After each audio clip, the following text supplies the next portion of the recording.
ঈদ ঘিরে জমজমাট পোশাকের বাজার। ক্রয়মূল্যের চেয়ে কয়েকগুণ বাড়িয়ে বিক্রি করছেন দোকানদাররা। এমন অভিযোগে শনিবার চট্টগ্রামে শপিং মল ও ব্র্যান্ডের দোকানে অভিযানে নামে ভোক্তা অধিকার। শুরুতেই পোশাক শিল্প প্রতিষ্ঠান আড়ং-এর ১৬ শহর আউটলেটে যান কর্মকর্তারা।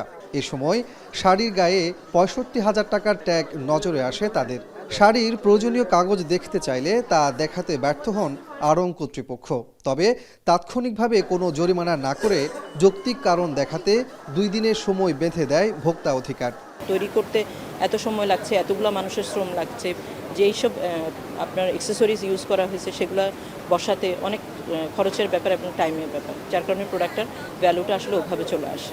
এরপর অভিযান চালানো হয় নগরীর অভিজাত শপিং মল মিমি সুপারে। এ সময় পোশাক, জুতাসহ বিভিন্ন পণ্যের গায়ে ইচ্ছেমতো দাম নির্ধারণ, ক্রয় রসিদ না রাখা, পোশাকের গায়ে প্রাইস ট্যাগের পরিবর্তে সাংকেতিক কোড ব্যবহার সহ নানান অসঙ্গতি পান ভোক্তা অধিকারের কর্মকর্তারা।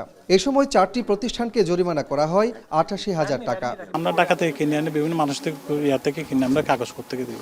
তাদেরকে একটু সময় দিয়েছি, তারা দেখা যাক যদি ডকুমেন্ট নিয়ে আসে আমরা সেই অনুসারে ব্যবস্থা গ্রহণ করব। ডকুমেন্ট ছাড়া কোনো প্রোডাক্ট বিদেশি হলে বিদেশি বলার সুযোগ নেই, এমনকি প্রোডাক্টের গায়ে লেখাও নাই যে কোন দেশের পণ্য। তা আমরা এটাকে সতর্কতামূলক ৫০,০০০ টাকা অর্থদণ্ড করেছি। চট্টগ্রামে ঈদ কেনাকাটাকে কেন্দ্র করে তৎপর হয়ে উঠেছে অসাধু ব্যবসায়ীরা। বাজার নিয়ন্ত্রণে ভোক্তা অধিকারের অভিযান অব্যাহত থাকবে বলে জানান কর্মকর্তারা।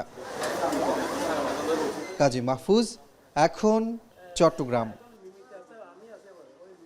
লিলি হালাল বিউটি সোপ, বিএসটিআই কর্তৃক সনদপ্রাপ্ত দেশের প্রথম হালাল বিউটি সোপ। দীপ্তিময় উজ্জ্বল ত্বকের জন্য।